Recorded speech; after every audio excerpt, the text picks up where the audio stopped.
Well, good evening Internet, and welcome to episode 2 on our Start Playing Ukulele series. So in the previous lesson we learned the strings. Let's go over them now. G, C, E, A. Good cats eat apples. And we learned some coordination exercises.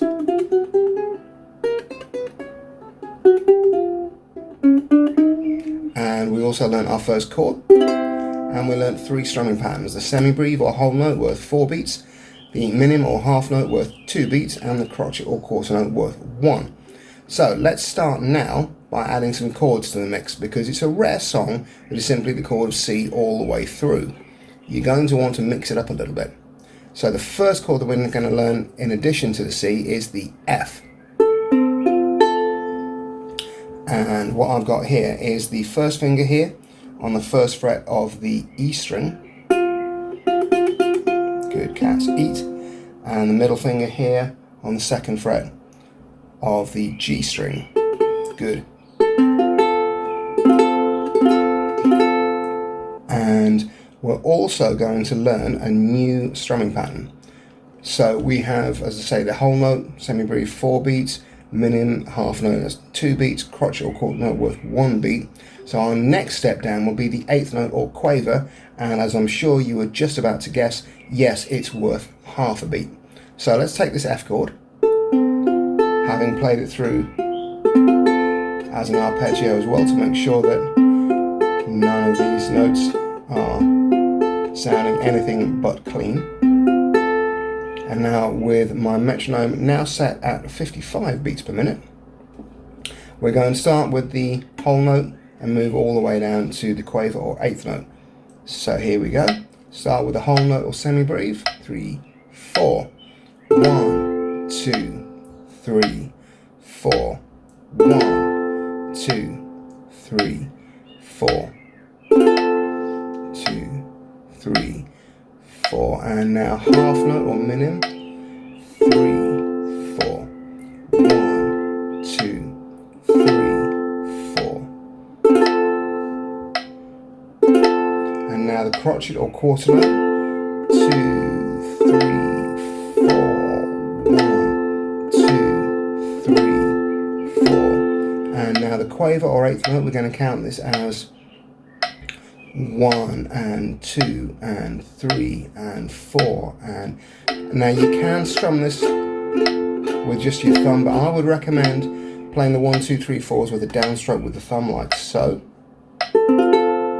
And then the ands, the upstroke, with the back of the index finger, like that.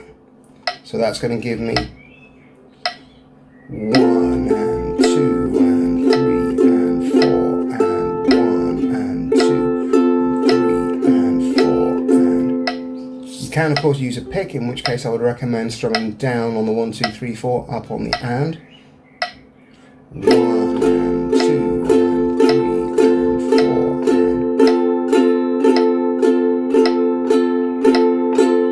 But for me, I always feel like that's simply an extra thing I'm inevitably going to drop. So for me, thumb and index finger works out nicely. Your mileage may of course vary. Do feel free to experiment. Okay, let's now add the third chord of our vocabulary, which is the chord of G.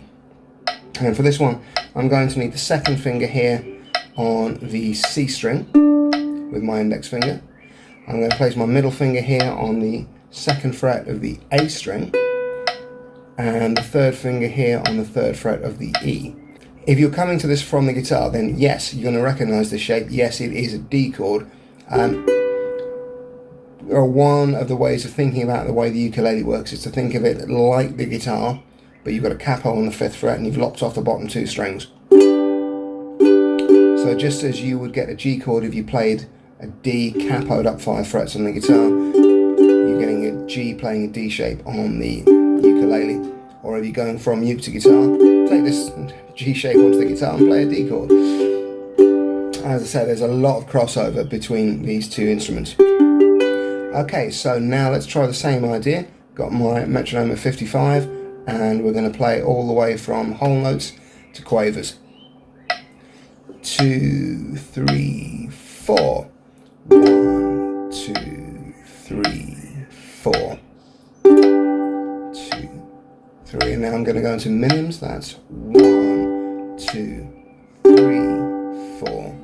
1, 2, 3, 4. And now quarter notes, crotchets. 3, 4. 1, 2, 3, 4. And now let's go into quavers. 2, 3, 4. 1 and 2 and 3 and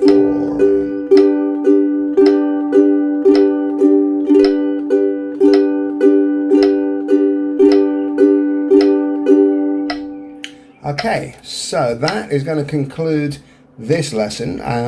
What I'd like you to do now is to go away and make sure you can practice and change between all three of these chords. You can play all your rhythms on all three of your chords, your C, F and G, because next lesson we're going to start putting them together and learn some songs.